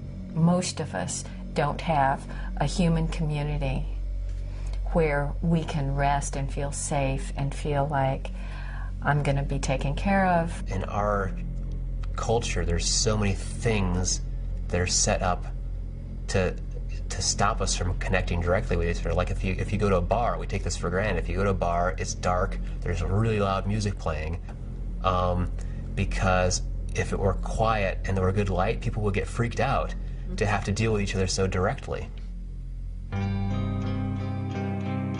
Our economy thrives on this. It's pretty easy to sell stuff to people who are so disconnected from the things that they most need. The stores are filled with bandages for the wounds of empire. There are other ways to look at this wounding. Derrick Jensen sees the dominant culture as an abusive system, leaving its members suffering from complex post-traumatic stress disorder. What happens if you're not traumatized once or twice, but if you're actually in captivity for a long time? If you're held as prisoner? And one of the things that happens is you become afraid of all relationships, and you have to control everything around you. You forget that mutual relationships are possible, and you begin to believe that all relationships are based upon hierarchy, because that was your experience. And you come to believe that all relationships are based on power. And of course, when we look around, that's what we see. So we are too frightened to enter into a relationship with these trees, with all of our neighbors. And so we call them resources, those to be exploited. Everything within an abusive family structure is set up to protect the abuser. Everything. And by the same token, everything within this culture is set up to protect the rich. That's what this culture is about. Why do so many victims of abuse stay with their abusers? Because they're identified with the system, and they've been taught since early on that everything is about protecting that system. With civilization, we've been taught to identify with this larger whole that isn't us. We identify more strongly as civilized than we do as living beings. Over the years, I've begun to break my own identification with the dominant culture, to reconnect with myself as a living creature walking the earth. I'm still not finished with the task, a daunting challenge, and yet one of the most rewarding things I've ever done. I've also learned to view this culture through the lens of addiction. Addiction is based on continually seeking more of what it is we don't really want, and therefore never being fully satisfied. There's a deep need, there's a deep hole, a deep longing, a deep fear, a deep grief, a deep rage. So there's food, there's cigarettes, there's alcohol, there's drugs, there's computers, there's TV, there's movies, there's shopping, there's music. It's endless. All of that we've now determined people can be addicted to is a kind of it's like a technological fix. So as long as that's working, why would I stop? I won't stop. An alcoholic doesn't stop. A drug addict doesn't stop as long as it's working, but you reach a point where it doesn't work anymore. After centuries of abuse, disconnection, delusion, and addiction, it looks as though we're desperate to hit bottom.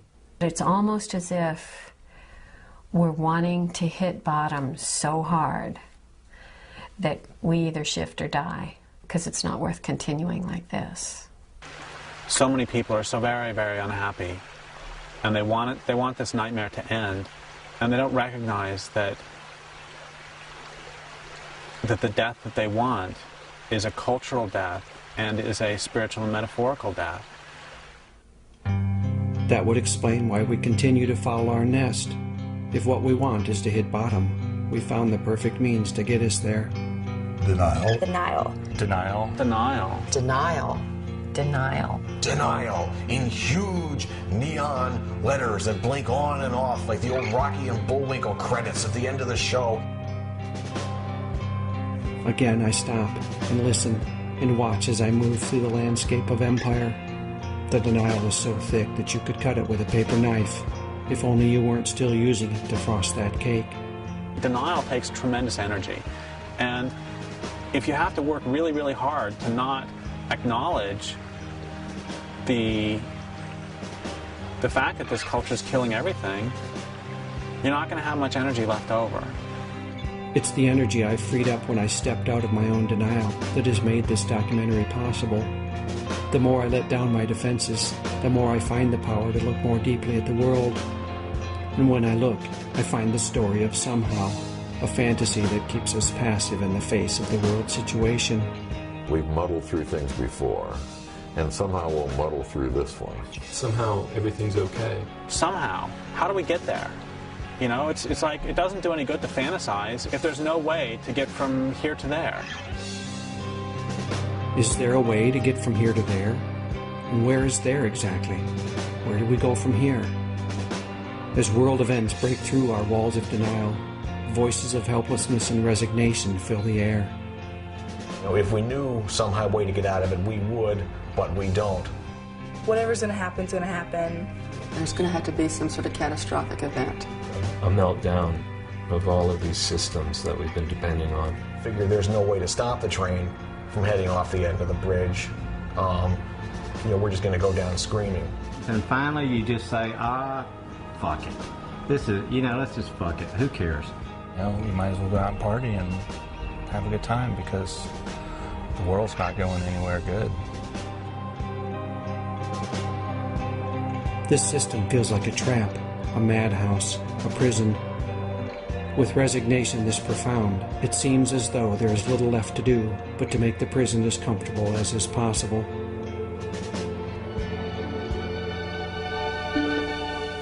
Personalized, and with accessories engineered to our personalized taste, for convenience, for comfort, for convenience and safety, with protection from rain, blocking out the wintry gale, with comforting warmth, to hold out the searing heat with cooling comfort. Capitalist culture is telling us to buy, and we will feel better if we buy more. That we are incomplete, and that we need to fill this emptiness within us by consuming. Consume, consume, consume. We've looked now at the train that is hurtling us to destruction, at the tracks that constrain us, at the locomotive power that drives us to oblivion. And we see more clearly now exactly where we are headed. It all adds up to this. This culture is not only killing the planet, it is destroying us as human beings. The train plunges forward at blinding speed. Charlie stole the handle. So who are we going to be?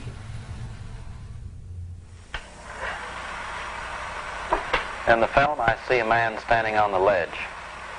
Do you think he really wants to live? The answer, of course, is yes. I don't think humans are going to go extinct. We can't kill ourselves off. I just don't see any plausible way it could happen. Well, I guess, yeah. What might happen is the Earth could get into a serious runaway greenhouse effect that could turn the whole planet like the planet Venus, where it's like 1,000 degrees and full of methane.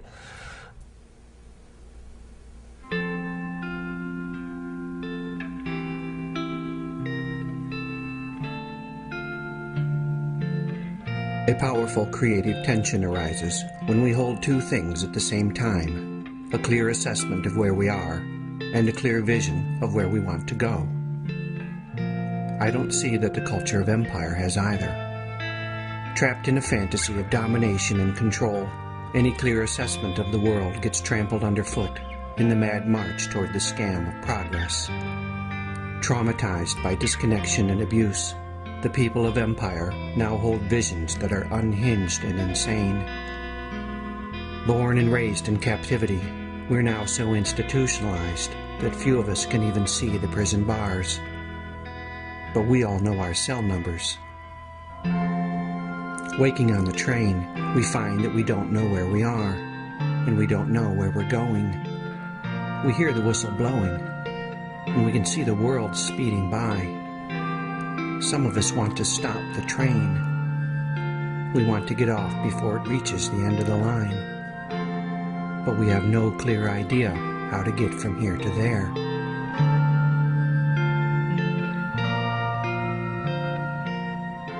The secret plan is that we're going to go on this way no matter what for as long as we can. I likened it to this secret plan in Nazi Germany. It was an open secret. Everyone knew that those Jews weren't going off to resorts or to have picnics in the woods, but no one talked about it, and no one talks about this either. This is scary. We're in a democracy. We're in the biggest democracy on the planet, and we're not getting informed, and we're not looking either. We're not asking. As civilization has provided more and more for us, it's made us more and more infantile, so that we are less and less able to think for ourselves, less and less able to provide for ourselves, and this makes us more of a herd. We develop more of a herd mentality where we take our cues from the people around us, from the authority figures around us.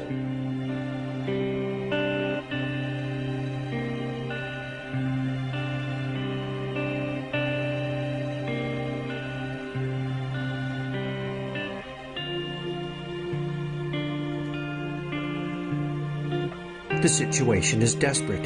It's the worldwide eco-slam, where climate crash goes head-to-head with the peak oil kid and overshoot tears into mass extinction. It's the smackdown at the end of the universe, and tickets go on sale this Friday. The American lifestyle is unsustainable. That means that it can't be sustained. It's coming to an end.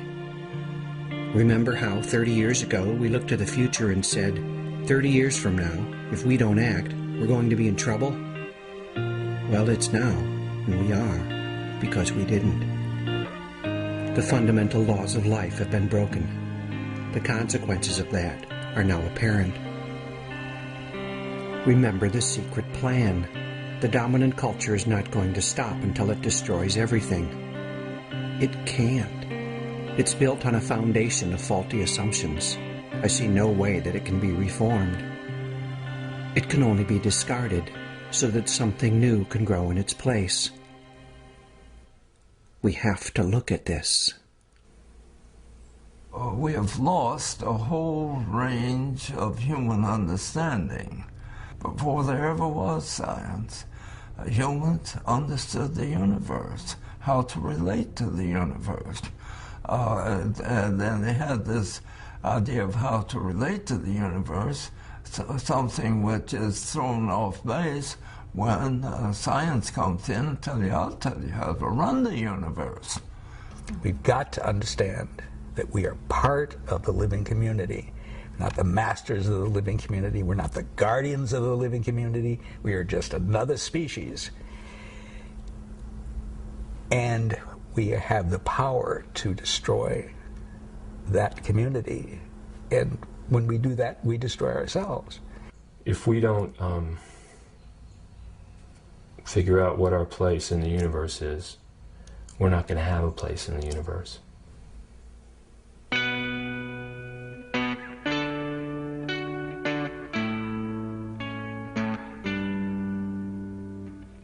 I have read many books about the world situation, and I have noticed a curious thing. The happy chapter.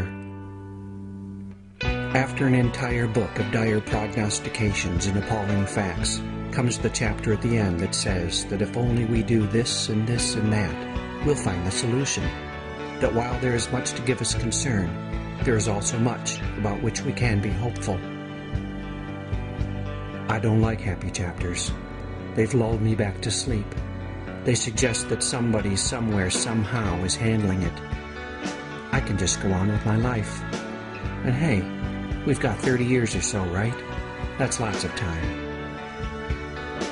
I'm sorry, folks, but I think time's up. I have no happy chapter to offer you. No list of quick and painless fixes. No plan that will keep the train rolling forever on this track. I see no way for that to happen. If there's going to be a happy chapter, we shall have to write it together with the rest of the community of life. on the pages of the living world.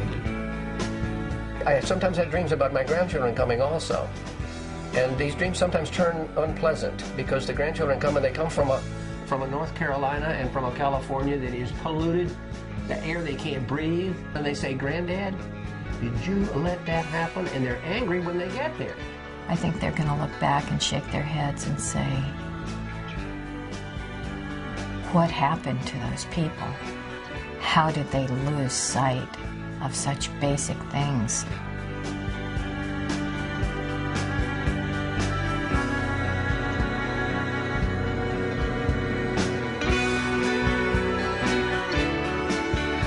There is a new story arising in the world, the story of the Great Turning, the turning away from a culture of domination and death, and the turning toward a culture that is life-sustaining and life-renewing. All over the planet, people are now telling this story. The Buddhist scholar and deep ecologist Joanna Macy tells this story in her workshops. The writer and activist David Korten tells it in his book by the same name. It's a story to be told by our descendants, looking back on this present time. Will we be the monsters of our great-grandchildren's nightmares? Or will we walk, as the story of the Great Turning says, as heroes and healers in the epic poetry of those still unborn voices? Will we be reviled for our entitled destructive ways? Or will we be lovingly remembered in the songs of our descendants, as they recount the story of this lost and very wounded tribe that stepped back from the abyss and found its way home to the community of living souls? We get to choose. Who are we going to be? Part of me still wishes that someone would just take care of it, you know, that it's their job. You know, that's what we pay them for. They're supposed to be the wise parents of us. It's going to come as a really rude awakening when people realize that A, they can't, and B, they won't. I don't think life for most Americans, despite our affluence, is all that it's been cracked up to be. And people are afraid to talk about that. They're afraid they're the only ones that are experiencing deep dissatisfaction. It's really so sad. You know, you look at, and particularly American culture is emblematic of this.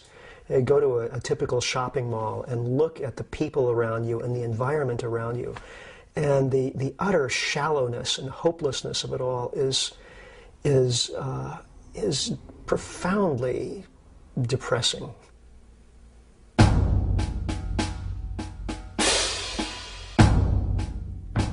Look, is this who we are? Consumers, shoppers, workers, voters?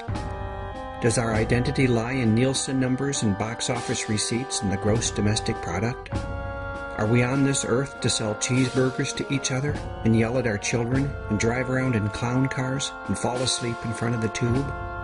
Are we destroying the planet, as Dmitry Orlov asks, just to be somewhat more comfortable for a little while? I keep having to remind myself, this culture is not humanity. It is only one culture out of the tens of thousands that used to exist on this planet. Only one culture out of the many that are still hanging on.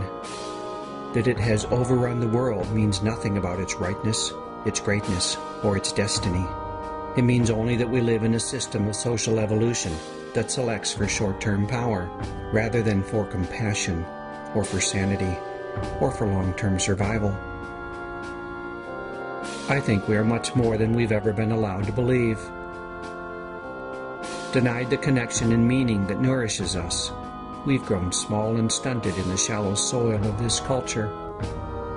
It's time to revitalize that ground of our being. What really is important and what adds value and what adds, what does a life well lived look like? Humans have a history of living much more in touch with the natural world, with the planet, much more sustainable, much more spiritual, much more communal. That's who we are. As all of this starts to shift and change and disintegrate and collapse, there's the opportunity, in fact, to come back to ourselves, to grow up fundamentally as people and as a culture.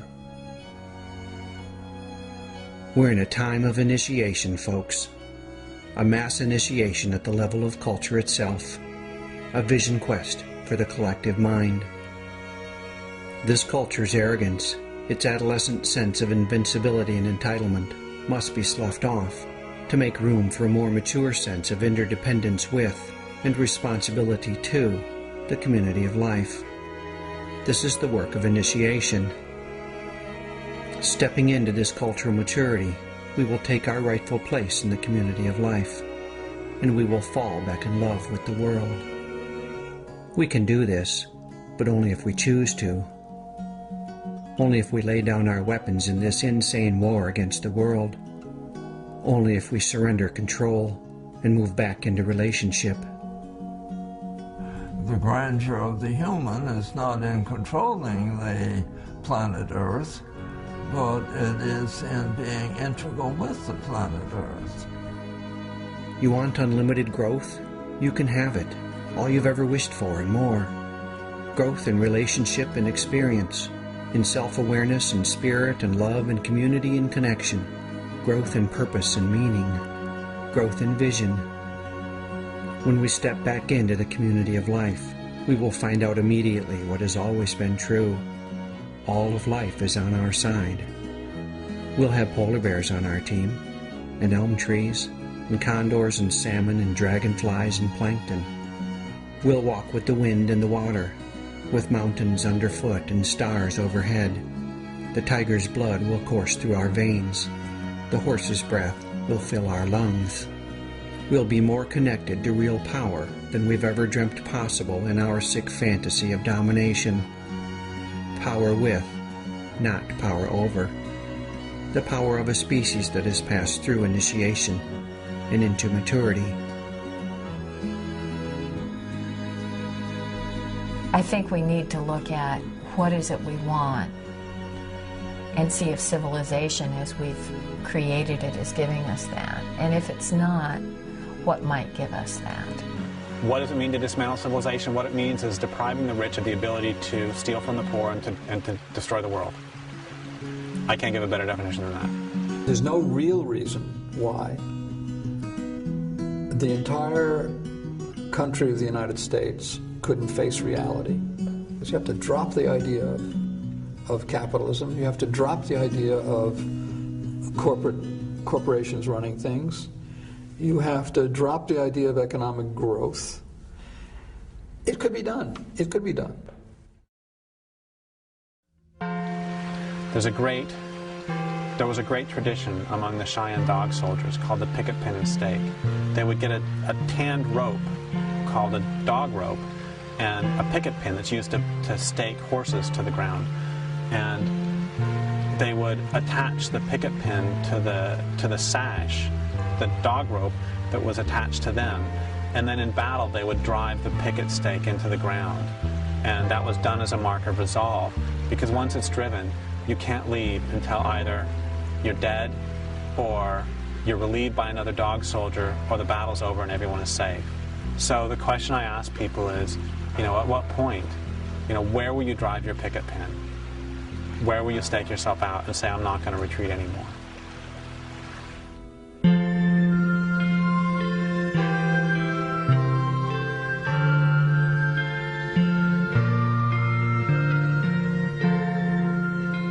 Our descendants are watching us. How will we be? It's time to be thoughtful, coming together to learn about the world as it really is, reading between the lies, doing the math, studying the world situation. There will be a quiz. A paradigm shift will require that we question our deepest and most fundamental assumptions. And that will require that we take our current worldview gently in our arms and hold it while it breathes its last. Step into a new story. Walk away from the pyramids. Get out of the crumbling building. Break out of prison. Choose your favorite metaphor. Choose your own adventure, but choose. It's time to be truthful. Millions of sensual, pulsing animal bodies are now living trapped and used and starved in cities and cubicles and sweatshops and food courts and traffic jams and suburbs and public school classrooms. People who are not rich and white already know this. What would happen if we let ourselves feel our feelings about all of this? The entire community of life on this planet is now being threatened. Where do we stick our picket pins? Where do we take a stand?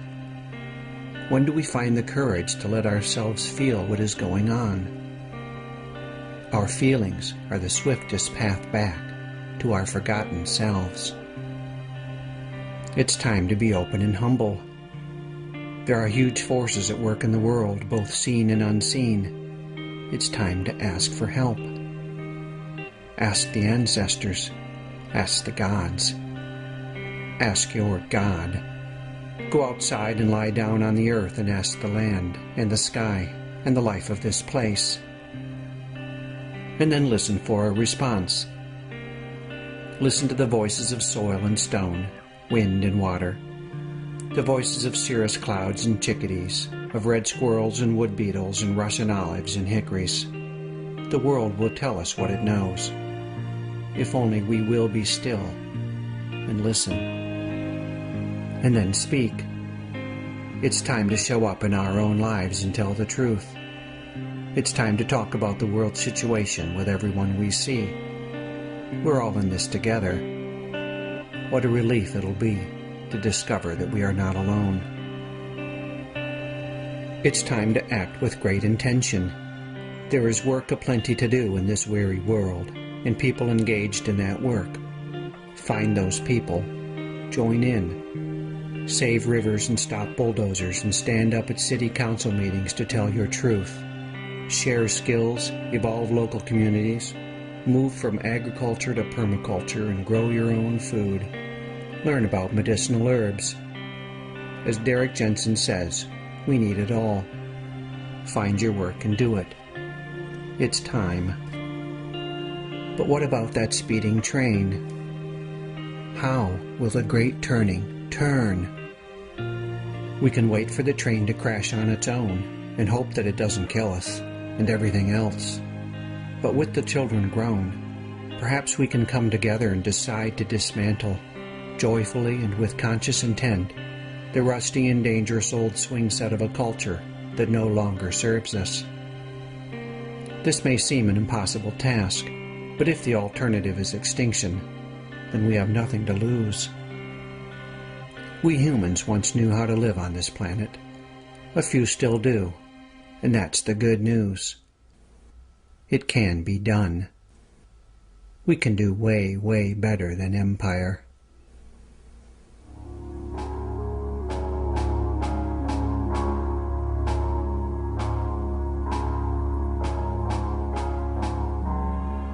Let's jump off the train and build a boat.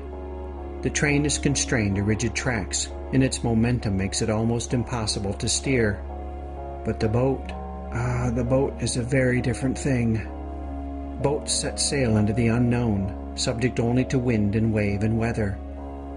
Boats can be lifeboats, preserving wisdom and understanding while the storm rages overhead. Boats can be arks, safeguarding the life of the world as the floodwaters rise. And boats can carry us into adventure, away from the shores of the current paradigm, into those unseen shores of a future not yet written. Find your people and build a boat. Build a local community to serve the world and preserve the life of a piece of land. Or set sail in the wider world, interrupting the destruction, healing the wounds, crafting connections and changing minds. Build a boat, a lifeboat, an ark, a galleon of adventure and imagination destined for unknown lands. Build it now. The ice is melting. The waters are rising. We're going to have to let go of the shore. I do not know if I will survive the crash of industrial civilization or the impacts of the climate change that civilization has unleashed. I do know this. I have a choice about how I meet it. I have a choice. We have a choice. I can meet it with a burger in my hand, a French fry in my mouth, and a cold drink spilling onto my jeans. Or I can meet it with consciousness, integrity, and the sense of purpose that is my birthright. I can meet it on the far side of initiation, a mature and related member of the community of life, standing tall, doing my best to protect and serve this earth that I love. This is the course I've chosen. This is my picket pen. I will show up, and I will tell my truth. But it's hard to sail alone when the seas rage so fiercely. If you sail with me, we shall both be made stronger. And when others join us, then our crew will be made strong indeed. Together, we will set forth to find that new land. What a way to go. Let's build a boat in case the waters rise. Let's build a boat. The clouds, they gather in the sky. Let's build a boat. For when this storm comes, let's build a boat. For when the rain it beat like drums, oh, the levee will get pounded. Oh, the people are out having fun. Someday our work will pay off. We will float, others will be overcome. But you cannot run the water. Oh, you cannot run the water. You cannot run the water. Let's build a boat.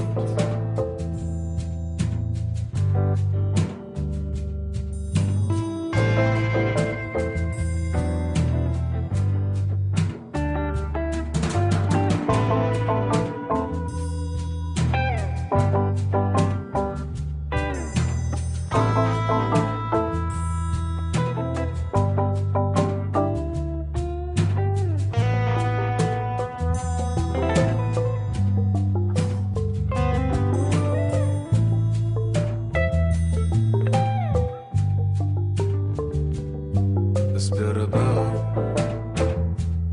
Take me to the other side. Let's build a boat.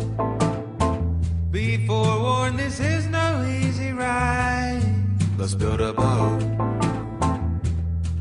Big enough for all of us. Let's build a boat. One that's good enough, one that we can trust. Oh, the levee will get pounded. Oh, the people are out having fun. Someday our work will pay off. We will float, others will be overcome. But you cannot run the water.